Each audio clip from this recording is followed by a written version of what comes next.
amigos, el día de hoy vamos a continuar con este estudio de los sellos del Apocalipsis. Vamos a ver el cuarto sello.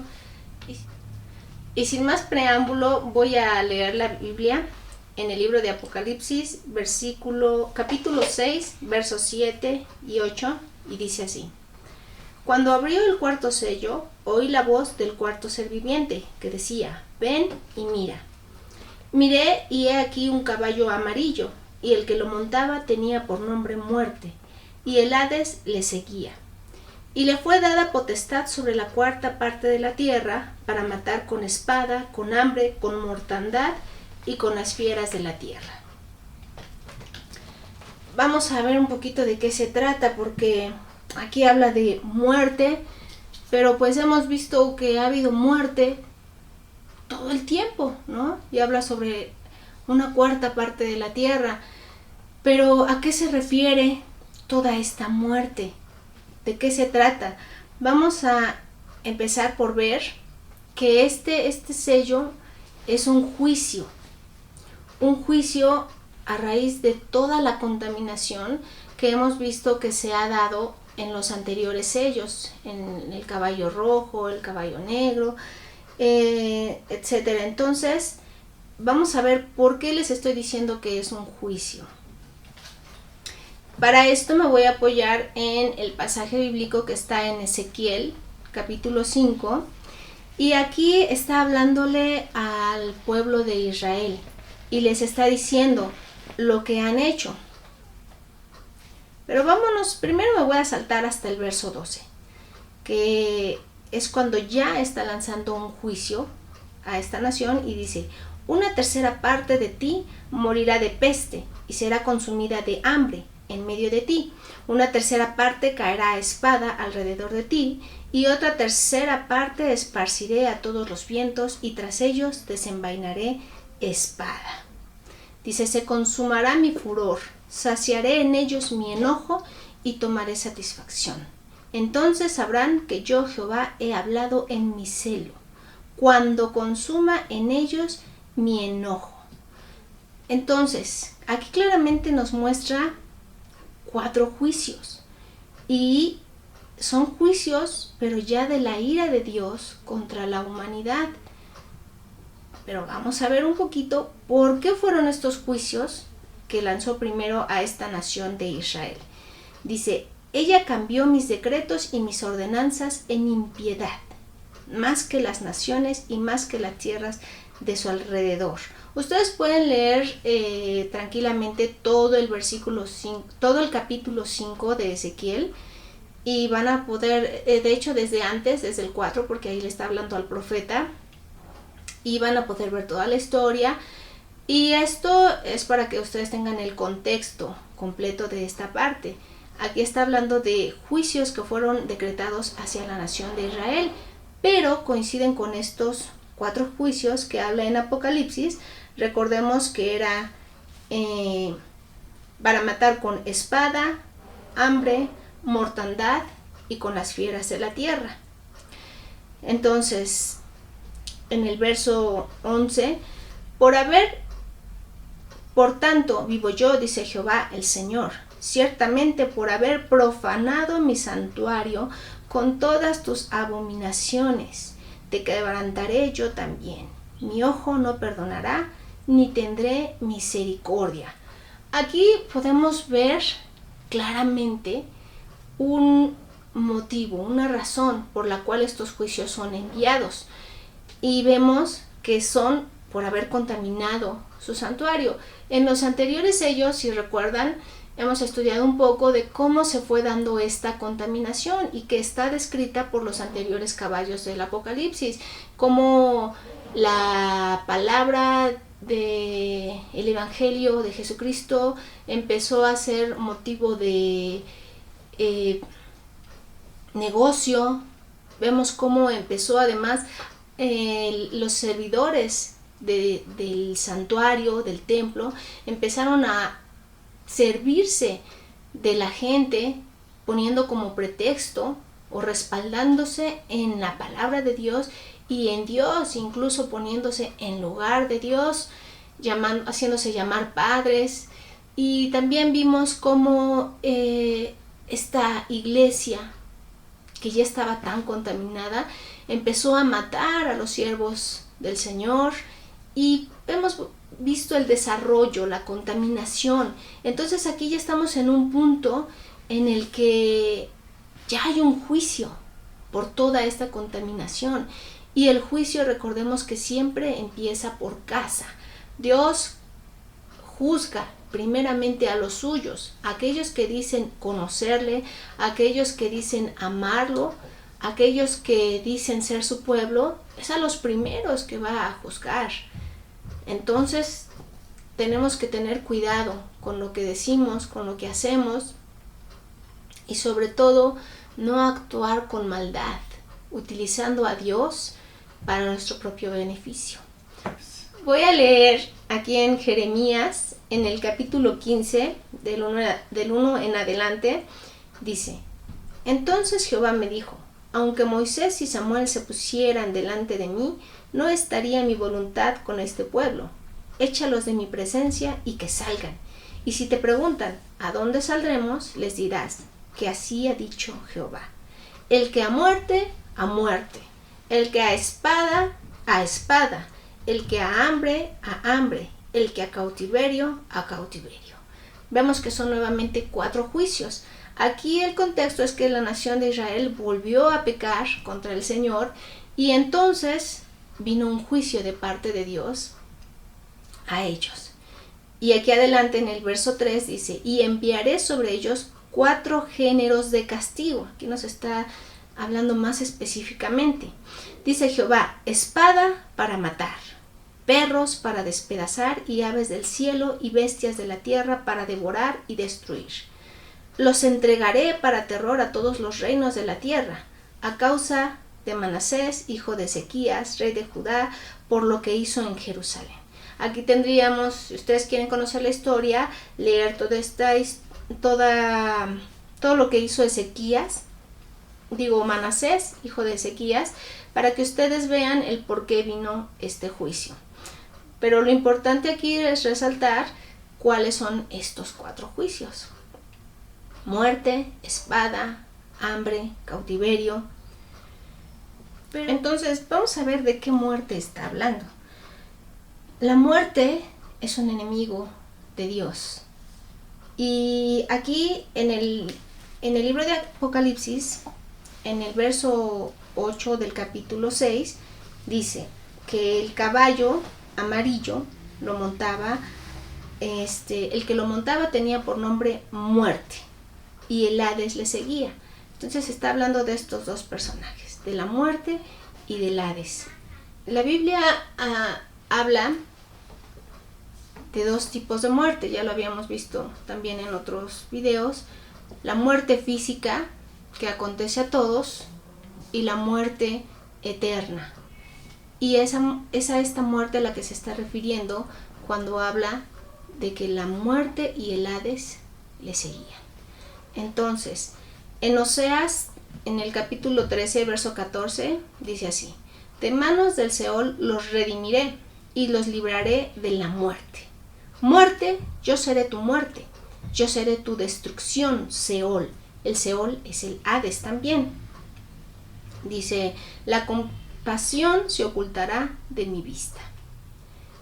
Y vamos a ver otra cita en Romanos 6:23, que dice: porque la paga del pecado es muerte, pero la dádiva de Dios es vida eterna en Cristo Jesús, Señor nuestro. Entonces vemos que aquí hay una como batalla, ¿no?, de la muerte, del Seol. Pero ¿qué es lo que le da este poder y esta potestad a la muerte? El pecado. Aquí lo dice: la paga del pecado es muerte. ¿Y qué es el pecado? Pues el pecado es la transgresión de la ley. ¿Qué ley? La ley que Dios estableció en el pacto.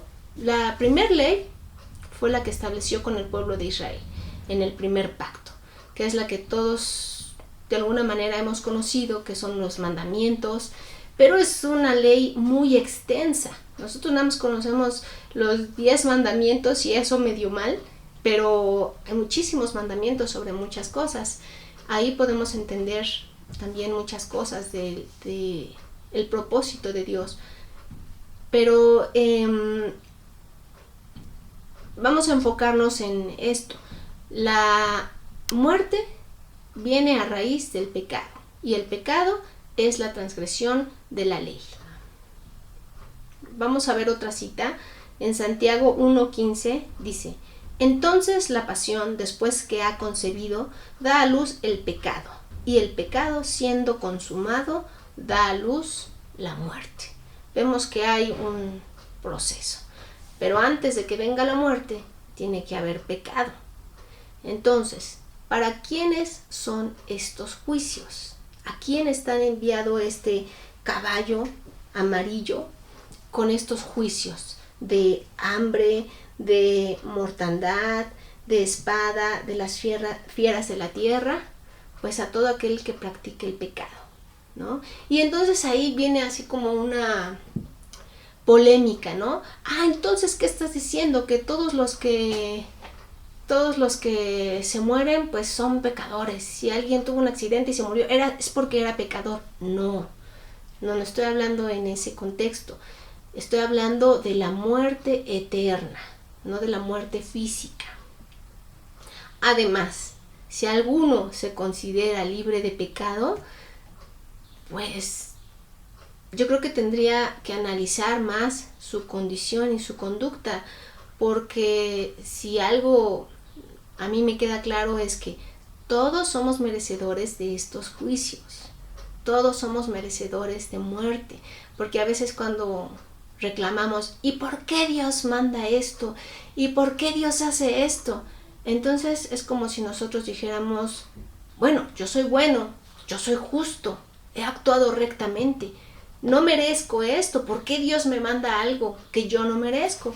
Y entonces ahí tendríamos que analizar nuestra conducta y decir, ¿verdaderamente somos justos? ¿Verdaderamente somos rectos y no merecedores de juicio o de muerte?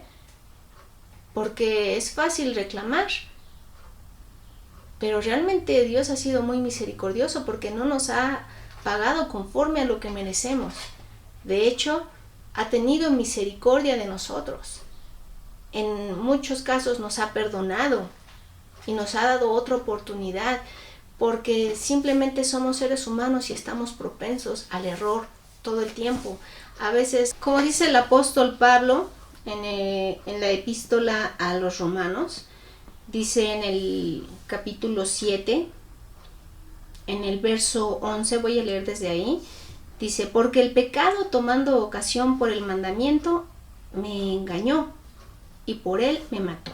Ahora me voy a saltar al verso 14, dice: porque sabemos que la ley es espiritual, mas yo soy carnal, vendido al pecado, porque lo que hago no lo entiendo, pues no hago lo que quiero, sino lo que aborrezco, eso hago. Y si lo que no quiero, esto hago, apruebo que la ley es buena. Dice más adelante: de manera que ya no soy yo quien hace aquello, sino el pecado que mora en mí.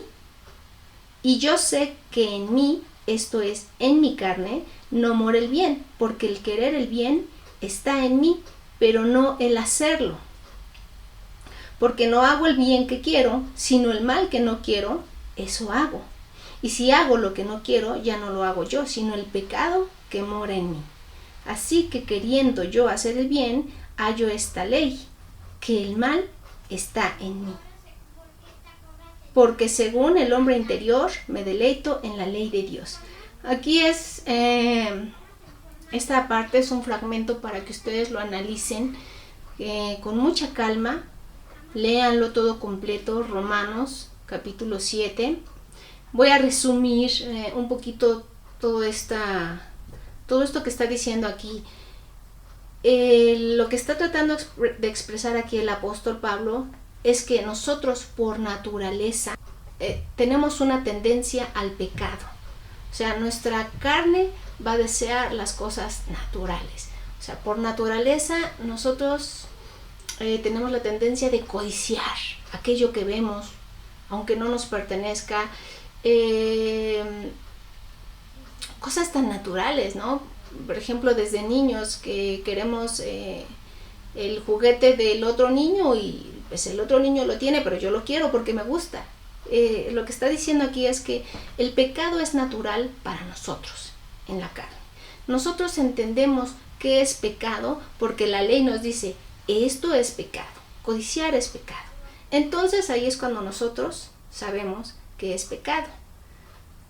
Entonces, resumiendo esto, lo que está diciéndonos es que nosotros tenemos la capacidad natural de cometer pecado y que a veces, incluso no queriendo hacerlo, o sea, no queriendo pecar, pecamos y ni siquiera nos damos cuenta de en qué estamos pecando. Hay personas que hacen el mal simplemente porque quieren y lo disfrutan y lo gozan y eso los hace feliz. También hay personas que su meta no es estar haciendo el mal ni hacerle mal a los demás, sino hacer el bien, pero aún así cometen pecado, hacen mal. Por ejemplo, yo quiero agradar a Dios, yo quiero ser digna de Él y quiero hacer cosas que sean para Él dignas. Pero de pronto un día alguien hace algo en contra de mí, que a mí no me agrada, que no entiendo, que me lastima, y entonces yo empiezo a hablar de esa persona. No, es que esta persona es así, y ve lo que está haciendo, y está haciendo todo mal. Y entonces yo empiezo a murmurar de esta persona, y empiezo a decir, es que esta persona es así, y me hizo esto, y es un envidioso, y hace esto, y empiezo y ahí me descoso hablando y criticando y siendo detractora porque yo estoy enojada, porque me agredieron, me sentí agredida. Entonces pues yo quiero desquitarme, pero yo quiero hacer el bien, pero ya pequé, ya lo hice. ¿Por qué? Porque me dejé llevar por mis propias pasiones, por mi enojo, por mi naturaleza. Eso es lo que está de alguna manera explicando aquí. Es un poquito enredado, pero eso es lo que está diciendo. Entonces, regresando, ¿qué tiene que ver todo esto con lo que estamos hablando? Cuando nosotros pecamos de manera deliberada, que nosotros sabemos y con plena conciencia estamos pecando, ya no hay nada de que no, pues es que Dios me perdona, Dios me va a perdonar. Porque mucha gente está creyendo eso, ¿no? Que, pues yo ya hice mi confesión de fe, yo ya dije, Señor, te recibo como Jesús, te recibo como mi Señor y mi Salvador, y ya la hice, y yo puedo hacer lo que me dé la gana, y ya la hice, porque pues ya dije la frasecita. No es una frasecita, es una convicción en tu mente, en tu corazón, y que esta convicción dé frutos dignos, conforme a la ley, porque la ley es la que nos marca lo que es bueno o lo que es malo. Entonces, si nosotros deliberadamente, sabiendo que está mal, lo hacemos, entonces viene un juicio sobre nosotros. ¿Qué juicios? Pues aquí estamos viendo, depende de qué fue lo que hicimos, el juicio. Pero aquí está hablando que este juicio es por haber profanado su santuario, por haber también derramado sangre inocente. Y vemos estos 4 juicios que envía sobre la humanidad, y está hablando que sí, va a haber una primer muerte física, pero lo peor no viene en ese momento, sino después, cuando hay ya una sentencia de muerte eterna. Por eso dice, y la muerte y el Hades le seguía. Voy a leer otro pasaje en Apocalipsis, capítulo 1, del verso 17 al 18, dice: Cuando lo vi, caí a sus pies como muerto, y él puso su diestra sobre mí, diciendo: No temas, yo soy el primero y el último. Aquí le está hablando Jesucristo a Juan, el apóstol. Dice: El que vive, estuve muerto, pero vivo por los siglos de los siglos. Amén. Y dice: Y tengo las llaves de la muerte y del Hades. Él es el único que ha vencido a la muerte y al Hades o Seol, que es el mismo. Entonces, Estos juicios van a cumplir su función, pero el que tiene el poder para librarnos de la muerte y del Hades es Jesucristo. ¿Cómo? A través de algo muy simple que Él dijo: cree en el Señor Jesucristo y serás salvo. Pareciera como muy sencillo, ¿no? Ay, pues sí, creer, pues ya creo, ya soy salvo, pues ya la hice, ¿no? Pero a veces creer es tan difícil, y sobre todo ahora que tenemos tanta información, que además nuestra mente ha sido tan manipulada por los medios, por tantas doctrinas, por el modo de pensar de unos cuantos, se puede difundir a mucha gente en cuestión de minutos, y una idea puede traer consecuencias muy, muy devastadoras. Nuestra mente ya no es nuestra mente está muy adiestrada por los medios,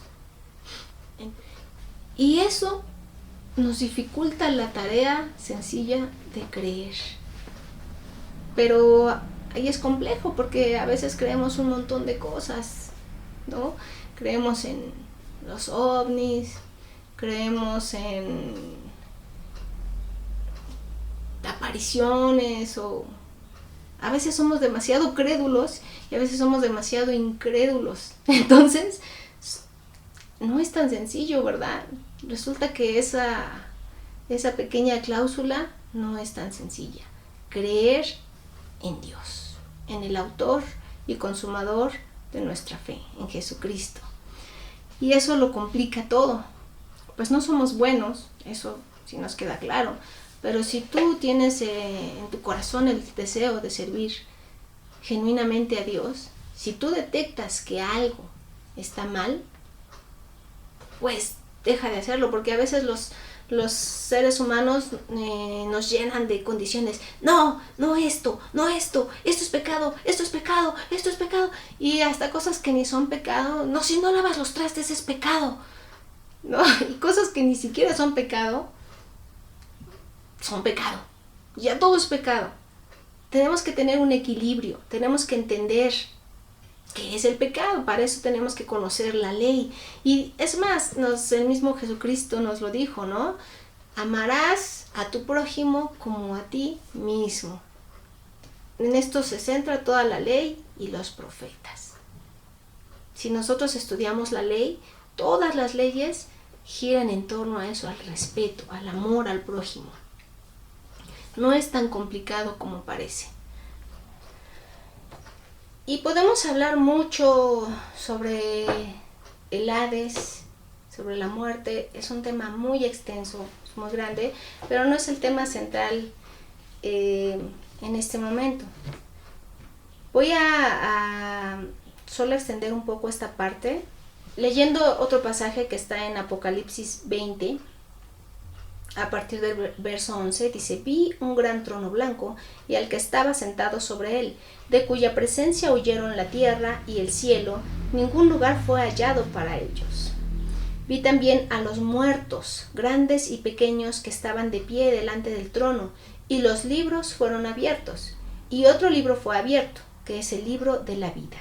Y los muertos fueron juzgados en base a las cosas escritas en los libros, de acuerdo a sus obras. Y el mar entregó los muertos que estaban en él, y la muerte y el Hades entregaron los muertos que estaban en ellos, y fueron juzgados cada uno según sus obras. Y la muerte y el Hades fueron lanzados al lago de fuego. Esta es la muerte segunda. Y el que no fue hallado inscrito en el libro de la vida fue lanzado al lago de fuego. Entonces, ¿qué es lo que podemos ver claramente? Que la muerte y el Hades están guardando a los muertos para el juicio. Y la muerte y el Hades van a ser destruidos. Eso es también otro tema muy extenso, ¿no? De si existe la vida eterna o si no existe, porque para muchos, pues, el lema es: solo hay una vida y hay que vivirla al máximo. Sin embargo, Dios en toda la Escritura nos habla de que hay vida después de esta vida, que esto es solo un pequeño lapso, esto es solo una pequeña prueba para lo que viene, y ahí ya no va a haber muerte. La muerte y el Hades van a ser destruidos, pero tendríamos que hacer una reflexión, ¿no? ¿Valdrá la pena creer? Porque muchas veces desechamos todo esto por default, así, puros cuentos religiosos o puras fábulas, y ya empezó a hablar con su amigo imaginario y cosas así, ¿no? Pero sin pensar en lo que los demás digan de nosotros, sin pensar en la presión social y el intelectualismo, ¿no? Pensemos un momento, ¿será que hay vida después de la muerte? ¿Será que lo que nosotros vemos con estos ojos naturales no lo es todo? ¿Será que sí hay algo espiritual? ¿Algo que está sucediendo que nosotros no podemos ver o percibir de manera natural? Valdría la pena preguntarse eso. No es nada más una cuestión como nos lo enseñaron durante mucho tiempo, ¿no? Si te portas mal te vas a ir al infierno. Si no haces lo que yo te digo te vas a ir al infierno. Si tú no me obedeces te vas a ir al infierno. Y para todo te vas a ir al infierno, como una amenaza, ¿no? De, pues te vas a ir al infierno y pues obedéceme. Y haz lo que yo digo, sé mi esclavo, porque si no te vas a ir al infierno. Eso es precisamente lo que Dios está juzgando. Aquí vemos en este sello, ¿no? El manipular la palabra, su evangelio, el hacer uso de su nombre para manipular y enseñorearse sobre los demás, para esclavizarlos, para controlarlos. Por eso vienen estos juicios. Entonces, no es una cuestión de yo voy a creer porque ya me amenazaron y si no hago, pues me voy a ir al infierno. No, se trata de una convicción. ¿Qué es lo que yo quiero realmente? ¿Yo me complazco en lo bueno o en lo malo? ¿Yo me complazco en la injusticia o en injusticia? ¿Soy feliz cuando veo que están golpeando a alguien sin misericordia solo porque está vendiendo sus dulces para sostener a su familia? Me causa felicidad tener dinero porque tengo a la gente trabajando hasta 8 horas o más y les pago bien poquito y pues yo me puedo disfrutar toda esa lana porque gano más. Ya ellos por mensos, por no haber estudiado, ¿no? Yo me gozo cuando eso sucede, me siento feliz, o yo me siento feliz cuando veo que alguien está ayudando a su prójimo, que alguien es fiel, que es justo, cuando las personas reciben la justa retribución de sus acciones. Eso me causa bienestar. Es cuestión de analizar un poco. ¿Realmente soy feliz haciendo lo bueno o haciendo lo malo?